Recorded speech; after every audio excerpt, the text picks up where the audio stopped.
Hello বন্ধুরা, না দেখা জগতের নতুন এপিসোডে আপনাদেরকে স্বাগত জানাই। আজকে আমরা শান্তিপুরের অতি প্রাচীন এবং খুব নামকরা একটি মন্দিরে যাচ্ছি। এই মন্দিরটি প্রায় 600 বছরেরও পুরনো এবং অতি পরিচিত। এই মন্দির সম্পর্কে আমরা বিস্তারিত আপনাদেরকে জানাবো। মন্দিরের পরিবেশ এবং মন্দির সম্পর্কে যা কথিত আছে সমস্ত কিছু আমরা আপনাদেরকে জানাবো। তা আমরা আজকে ওই মন্দির দর্শনের জন্য বেরিয়ে পড়েছি। গাড়িতে তেল শেষ, তেল এখান থেকে আমরা গাড়িতে ভরবো এবং আমরা সেই মন্দিরের উদ্দেশ্যে রওনা দেব। এই মন্দির সম্পর্কে হালকা একটু বলে দিই। শান্তিপুর স্টেশন থেকে সামান্য একটু পথ, এই পথে এগিয়ে এসে শান্তিপুর বাবলায় অবস্থিত শ্রী অদ্বৈত পাঠ মন্দির। এই শ্রী অদ্বৈত পাঠ মন্দিরে আমরা আজকে যাব এবং সেখানে ঘুরে আপনাদেরকে সমস্ত কিছু বিস্তারিত জানাবো এবং মন্দির সম্পর্কে যা কিছু আমাদের জানা আছে সমস্ত কিছু আপনাদেরকে জানাবো এবং দেখাবো। সব কিছু দেখার জন্য ভিডিওটির সঙ্গে জুড়ে থাকবেন এবং ভিডিওটি যদি ফেসবুক থেকে দেখে থাকেন তাহলে আমাদের পেজটিকে ফলো করে রাখবেন এবং ইউটিউব থেকে দেখে থাকলে আমাদের ইউটিউব চ্যানেলটিকে সাবস্ক্রাইব করে আমাদের পাশে থাকবেন এরকম নিত্য নতুন ভিডিও পেতে। এই অদ্বৈত পাঠে যাওয়ার রাস্তা কোথা দিয়ে কেমন কি বিস্তারিত সমস্ত কিছু আপনাদেরকে জানাবো, যাতে আপনারাও এখানে এই শান্ত পরিবেশে এসে সময় অতিবাহিত করতে পারেন এবং মনকে শান্ত করতে পারেন। সেই জন্য আমরা আপনাদেরকে রোড ম্যাপও বলে দেব কোথা দিয়ে আসবেন, কিভাবে আসবেন। এটি হচ্ছে শান্তিপুরের মেন রোড যেটি হচ্ছে স্টেশন রোড বলে পরিচিত। স্টেশন রোড থেকে আপনি চলে আসবেন রবীন্দ্র বিদ্যাপীঠের সামনে দিয়ে শান্তিপুর হাসপাতালের দিকে কিছুটা আসার পরেই একটি বটগাছ পাবেন। আপনি বটগাছ থেকে বাঁ দিকে চলে যেতে হবে সোজা, ঠিক আছে? আপনাকে আমি রাস্তাটা আরেকবার দেখিয়ে দিচ্ছি। দেখুন, এখানে একটি নিমাইয়ের মূর্তি করাই আছে। এই নিমাইয়ের মূর্তির বাঁ দিক দিয়ে আপনি সোজা চলে আসবেন। এছাড়াও আপনি যে কারোর কাছে যদি জিজ্ঞাসা করেন শান্তিপুর বাবলা অদ্বৈত পাঠের মন্দিরে যাব, যে কেউ আপনাকে বলে দেবে।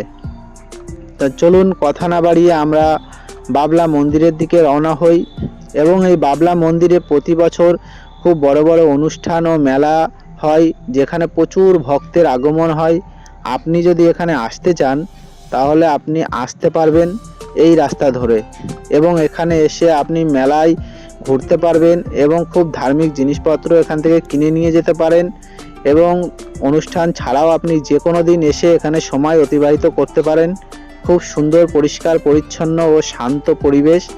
আর মেলার দিন আপনাকে স্বাগত রইল, আপনি আসবেন এবং মেলা কবে হয় কি বিস্তারিত সমস্ত কিছু আমরা আপনাদেরকে জানাবো। এই যে বন্ধুরা, আমরা শ্রী অদ্বৈত পাঠ মন্দিরে পৌঁছে গেছি। এইখানে একটি সুন্দর পরিষ্কার আমবাগান রয়েছে, আপনি দেখতে পারবেন। এই আমবাগান জুড়ে সকল ভক্তের আগমন হয় দোলযাত্রায় এবং আরেকটি মেলা হয় খুব সুন্দর অদ্বৈত পাঠের। ওই দুই অনুষ্ঠানে আপনি আসতে পারেন। এটি হচ্ছে অদ্বৈত পাঠের মেন গেট। এই মেন গেট দিয়ে আমরা ভেতরে প্রবেশ করব। তার আগে আমি সামান্য কিছু বলে দিই। এখানে শ্রী চৈতন্যদেব, অদ্বৈত আচার্য এবং নিত্যানন্দের মিলন ঘটেছিলেন। তাছাড়া শ্রী অদ্বৈত আচার্য এখানে সাধনা করতেন এবং তিনি 125 বছর বেঁচে ছিলেন এবং শ্রী নিত্যানন্দ ও চৈতন্যদেব ও অদ্বৈত আচার্য এখানে একসঙ্গে সময় অতিবাহিত করেছেন। শ্রী চৈতন্যদেব এখানে অদ্বৈত আচার্যের কাছ থেকে গীতা পাঠ এবং বেদতত্ত্ব জ্ঞান লাভ করেছিলেন। আর এখান দিয়ে আমরা মেন গেট দিয়ে প্রবেশ করে গেছি। মেন গেট দিয়ে প্রবেশ করার পর এখানে কিছু নির্দেশিকা দেয়া আছে। সারা মন্দিরে জায়গায় জায়গায় নির্দেশিকা দেয়া আছে। আপনারা নির্দেশিকা যদি দেখেন তাহলে সমস্ত জায়গা ঘুরতে আপনার কোনো অসুবিধা হবে না এবং যদি অনুষ্ঠান ছাড়া অন্য দিন আসেন এখানে খুব শান্ত পরিবেশ থাকে, বেশি জনবহুল এলাকা নয়। যদি আপনি মনটাকে শান্ত করতে চান তাহলে এই জায়গায় আপনি আসতে পারেন। এটি বিজয় কৃষ্ণ গোস্বামীর মন্দির। এই মন্দিরে আপনি বিজয় কৃষ্ণের একটি মূর্তি দেখতে পারবেন এবং এখানে ডোনেশনের জন্য ব্যবস্থা করা আছে। এর পাশে আরেকটি মন্দির রয়েছে, এই মন্দিরটাও আপনি দর্শন করতে পারেন এবং আপনার ইচ্ছা হলে এখানে আপনি ডোনেশনও করতে পারেন। তার পাশেই রয়েছে সিকিউরিটি।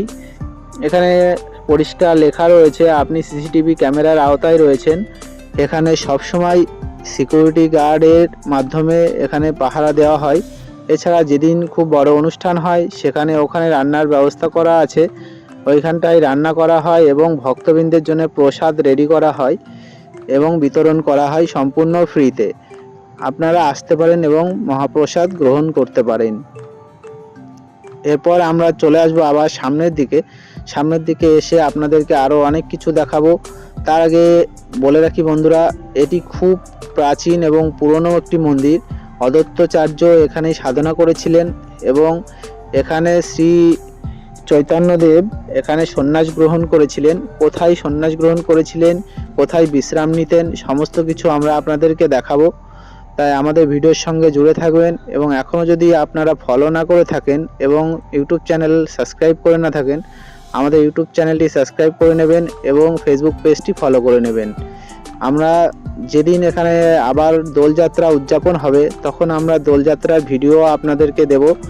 আর আপনারা যদি এসে থাকেন তাহলে দোলযাত্রা সম্পর্কে বিস্তারিত দেখতেও পারবেন।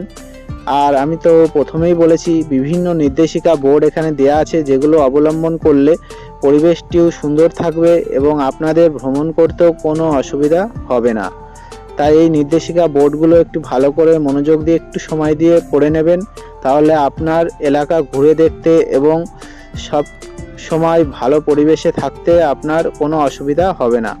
এটি মেন মন্দিরে সবসময় পুজো আচরা হয় এবং এখানটায় রয়েছে চৈতন্যদেবের একটি বড় মূর্তিটি আপনি দর্শন করতে পারেন এবং চৈতন্যদেবের উদ্দেশ্যে এবং এই অদ্বৈত পাঠের উদ্দেশ্যে যদি কিছু ডোনেশন করতে চান আপনি এখানে করতে পারবেন, তারও ব্যবস্থা এখানে করা আছে। তারপরে চলুন আমরা ধীরে ধীরে পুরো মন্দিরটা ঘুরে দেখব এবং বিস্তারিত আমরা এখানে জেনে নেব। প্রত্যেকটা জায়গায় নির্দেশিকা বোর্ড দেওয়া আছে, বিশেষ বিজ্ঞপ্তিও দেওয়া আছে, যেগুলো পড়ে আপনারা অনেক কিছু জানতে পারবেন এবং এখানে ঘোরাফেরা করতে কোনো অসুবিধা আপনাদের হবে না। তবে একটা অনুরোধ থাকলো, এখানে ভেতরে প্রবেশ করতে পারবেন কিন্তু এখানে কোনো রকম নেশা করবেন না, যেমন ধূমপান, মদ্যপান, এই সমস্ত কিছু কঠোরভাবে নিষিদ্ধ আছে।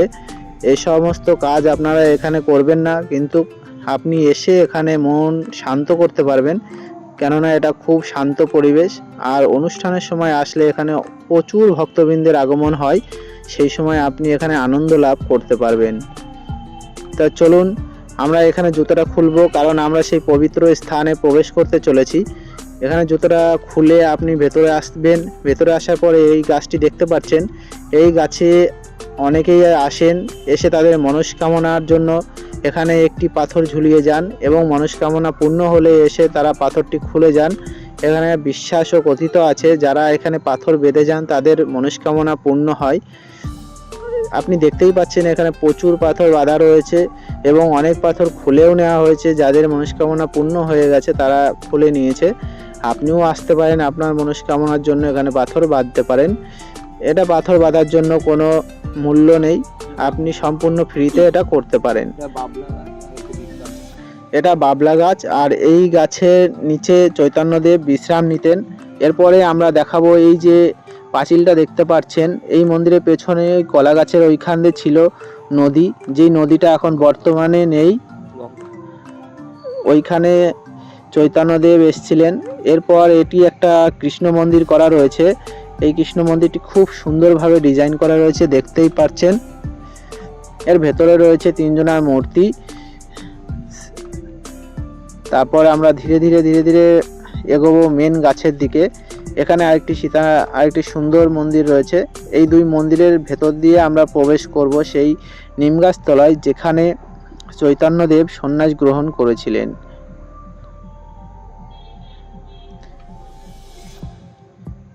এছাড়া আমরা আরও বিস্তারিত মন্দির সম্পর্কে জানবো, ভিডিওর সঙ্গে জুড়ে থাকুন। আমরা সমস্ত কিছু আপনাদেরকে ঘুরে ঘুরে দেখানোর চেষ্টা করব। তারপর চলুন আমরা ধীরে ধীরে যাই সেই গাছের দিকে, যেখানে শ্রী চৈতন্যদেব এখানে সন্ন্যাস গ্রহণ করেছিলেন এবং এখানে আপনি মন্দিরটা দেখতেই পাচ্ছেন, খুব সুন্দরভাবে ভেতরে ডিজাইন করা আছে এবং চৈতন্যদেবের নাম সংকীর্তনেরও কিছু সুন্দর সুন্দর টেম্পল বানানো রয়েছে ভেতরে। তারপর আমরা চলুন মন্দিরের পাশ দিয়ে চলে যাব সেই নিম গাছ যেখানে চৈতন্যদেব সন্ন্যাস গ্রহণ করেছিলেন এবং মুন্ডন করেছিলেন, সেই গাছের দিকে। এখানে একটি মন্দির আছে, চৈতন্যদেবের মন্দির। এই মন্দির আর এই কৃষ্ণ মন্দির, এই দুই মন্দিরের পাশ দিয়ে আমাদের যেতে হবে।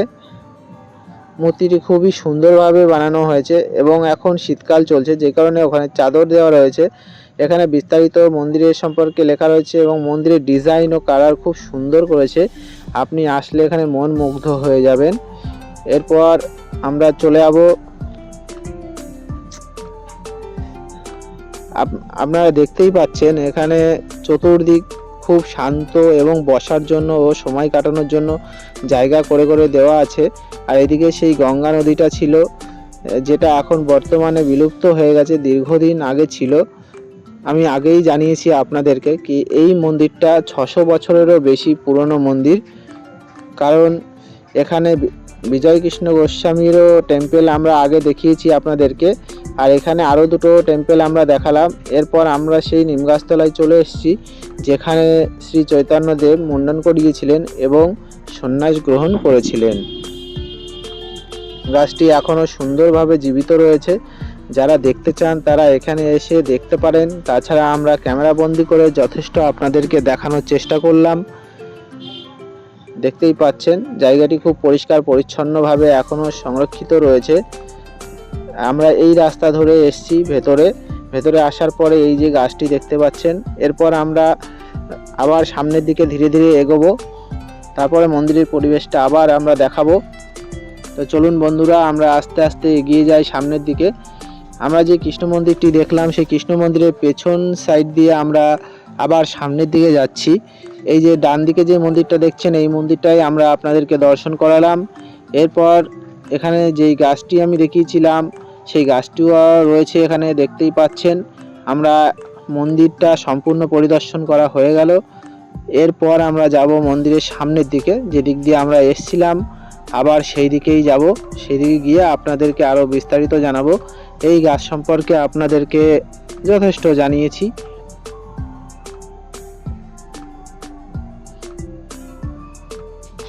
তো বন্ধুরা চলুন এবার আমরা আবার সামনের দিকে এগিয়ে যাই। যারা যারা এই মন্দির দর্শন করেছেন তারা কমেন্টে জানাতে পারেন যে কতদিন আগে আপনি মন্দির দর্শন করেছেন এবং আপনার কি আবারও এখানে আসার ইচ্ছা আছে কি সেই সম্পর্কে, এবং এই মন্দির সম্পর্কে কিছু যদি জানতে চান তাহলে আমাদেরকে কমেন্ট করবেন। আমরা আপনার কমেন্টের উত্তর দেওয়ার চেষ্টা করব এবং সম্পূর্ণ তথ্য আপনাদেরকে জানানোর চেষ্টা করব। এরপর এখানেও কিছু নির্দেশিকা দেওয়া আছে, যেগুলো আপনি পড়ে নেবেন। পড়ে নিলে আপনার এই জায়গাটি পরিদর্শন করতে কোনো অসুবিধা হবে না এবং আপনি কোনো কিছুতে জড়িয়ে যাবেন না। যেই কারণে এখানে জায়গায় জায়গায় নির্দেশিকা বোর্ড দেওয়া রয়েছে আপনাদের ভ্রমণ এবং সময় কাটানোর সুবিধার্থে। নির্দেশিকায় যেমন একটু লেখা রয়েছে, আমি হালকা একটু বলছি আপনাদের। ভক্তদের নিকট যেমন লেখা রয়েছে আপনারা পড়ে নেবেন, বাংলায় লেখা রয়েছে। যারা বাংলা পড়তে পারেন না তারা এখানে অনেক লোক থাকে, তাদের কাছ থেকে জেনে নিতে পারেন। এখানে এটা হচ্ছে মেন মন্দির। মেন মন্দিরের সামনে যে মন্দিরটি আপনি দেখতে পাচ্ছেন, এই মন্দিরে নাম সংকীর্তন করা হয় এবং বহুত ভক্তের আগমন হয় এখানটায়। এরপর আমরা আপনাদেরকে ধীরে ধীরে সামনের দিকে নিয়ে যাচ্ছি। এখানে মোট দুটো মন্দির রয়েছে। এইটা হচ্ছে মেন মন্দির। মেন মন্দিরের সামনে যেখানে আমি বললাম ওখানে নাম সংকীর্তন হয়, ওইটা হচ্ছে নাম সংকীর্তনের প্লেস, আর এটা মেন মন্দির। দুটো মন্দিরের মাঝখানে গ্যাপ রয়েছে। আপনি চাইলে এই গ্যাপ দিয়ে এই সাইডে এবং ওই সাইডে আসা যাওয়া করতে পারবেন।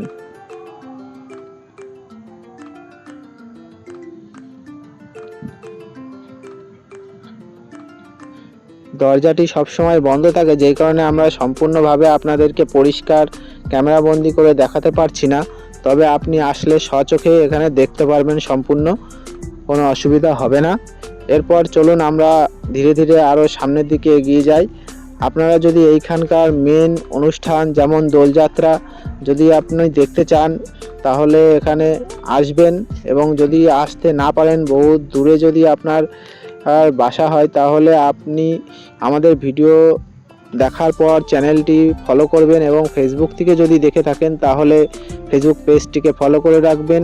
তাহলে এরকম ধরনের মন্দির, প্রাচীন মন্দির এবং বিভিন্ন জায়গা আমরা ঘুরে ঘুরে আপনাদেরকে দেখাবো। সেগুলো আপনার মিস হবে না এবং জ্ঞান অর্জন করতেও কোনো অসুবিধা হবে না এবং সময় কাটানোর জন্য খুব নিরালা ও সুন্দর পরিবেশের জায়গাগুলো সম্পর্কে জানতেও আপনার কোনো অসুবিধা হবে না। তাই আমরা এই যে জায়গাগুলো দেখছেন সমস্ত জায়গা আপনাদেরকে দেখালাম এবং বিস্তারিত যতটা আমার জানা ছিল আমি ততটা আপনাদেরকে বলার চেষ্টা করেছি। কথার মাঝে যদি কোনো ভুল হয় বা ভুল ইনফরমেশন আপনাদেরকে যদি দিয়ে থাকি অজান্তে, তাহলে আপনারা কমেন্ট করে জানাতে পারেন, আমি তার জন্য ক্ষমা চেয়ে নিচ্ছি। এরপর যদি আপনাদের কিছু জানা থাকে আপনি এখানে কমেন্ট করে জানাতে পারেন। আপনার কমেন্ট দেখে আরও ভক্তরা এর সম্পর্কে অনেক কিছু জ্ঞান অর্জন করবেন এবং তারাও আসবেন, এসে এখানে সময় অতিবাহিত করবেন।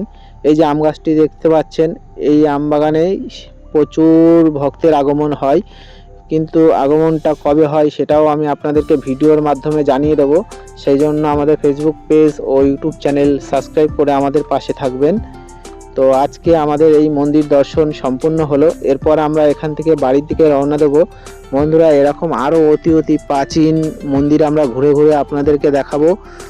তার জন্য আমাদের পাশে থাকতে হবে এবং আমাদের ফেসবুক পেজ ও ইউটিউব চ্যানেল সাবস্ক্রাইব করে থাকবেন।